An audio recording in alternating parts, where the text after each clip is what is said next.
start in the name of God, the most gracious, the most merciful, and we give our praises all belong to Him. Um, the uh, uh, the thing that I was really thinking about when I always think about the idea of Martin Luther King is also how it's associated with also the mission of Malcolm X, which was to bring using religion in the case of Martin Luther King, Christianity in the case of Malcolm X, Islam, to bring justice to people. And that one thing that my field is really Islamic history, but then to really understand Islamic history, you have to get a little bit of idea of world history and religious history in general. And one of the things that people tend to forget is that religions really, one of the big things that they brought weren't just laws and rules, individuals, or how some people suggest that it's something that you practice in your closet. One of the big appeals, if any person reads about histories of prophets or Buddha or Gandhi or Moses or Jesus or Muhammad, is that there was a reaction in society to their coming. This didn't come because they suggested that, you guys are all praying to one God and we want to pray to another one with another name or something like that. Because the majority of societies these were polytheistic. And for instance, sometimes would worship the king, a new king would come, he said, I'm God, and they'd be, okay, yeah, sure, and they'll welcome you to the fold. They didn't have a problem with that.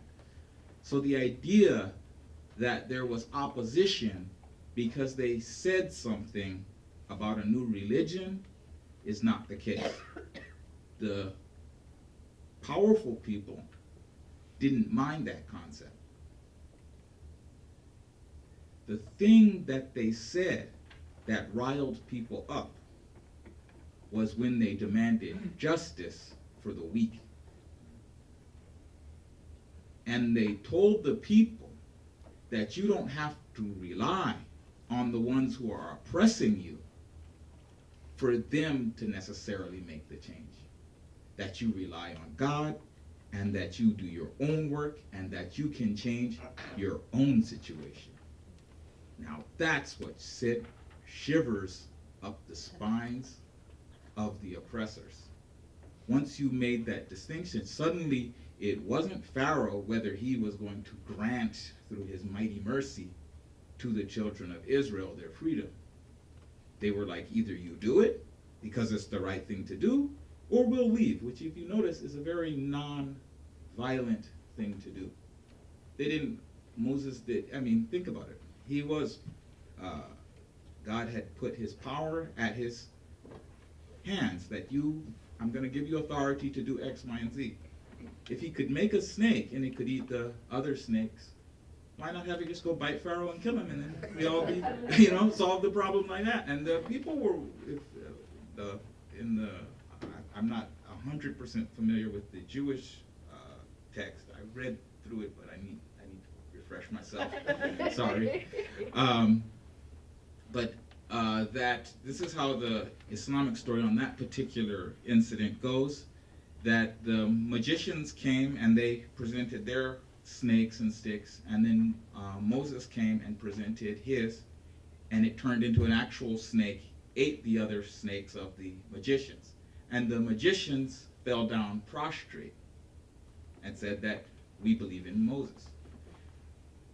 The Pharaoh answered, however, that he's another magician. So the people accepted him as a magician. He could have used his authority as a magician to now become another Pharaoh, but he didn't do that.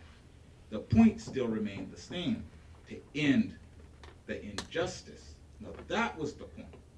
And that we're going to do it through people's reliance on themselves and their faith in God. And that's a very empowering thing to people who are downtrodden. That there's a verse in the Quran that says that God will never change the situation of a people until they change what is in themselves. And it's very interesting that the African American community saw themselves very tightly aligned to that particular story, which is the story of Moses, that they, of people who were enchained and enslaved, but that we must do something. We have to not accept the situation that we're in.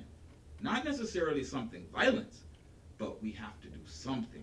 Because that exception of oppression is really when the oppression is complete, that you don't even think it's wrong. It's happened so long that you don't even, you're like, okay, and it was, I'm not old enough to remember this, but my father told me that originally when Malcolm X and Martin Luther King started talking against it, amongst the African American communities, there was a segment where these are rabble rousers and we shouldn't have anything to do with them, to just keep our head down, it's not so bad, and just keep on letting things are okay, don't cause trouble, rather than recognizing that we're part of the problem. And I'm sorry I'm taking the brother's time a little bit, but there's one other point, which is that saving yourself from oppression is an important job, but also that you saved the oppressor from oppressing you. That's something people kind of forget, that it's not enough, which I kind of feel that we say Isa, Prophet Jesus, one of his messages also was that not just to save ourselves from oppression, in their case from the Romans, but to save the Romans from their oppression to us. Meaning that it's wrong for both sides. And because I don't just care about me and my brother. I care. That's my problem, that I'm being oppressed. That's an instinct. Which I remember that Malcolm X was always repeating, that it's an instinct to fight back. That's an instinct, that that's a gift that God has given us, that we don't just not like, for instance, the discomfort, but also that discomfort was wrong makes us angry and want to fight back. But then it's a step further that you also don't just want revenge, you want to help the other person. That shows a big moral shift in your mind, that I want to save him as well. I don't want him to be an oppressor. I'm not going to let him oppress me, not because it harms me only, but because it harms him. And so in that way, I was thinking one important mission, one thing that they accomplished with the civil rights movement was bringing awareness to humankind that behavior is wrong for both the oppressor and the oppressed. Thank you.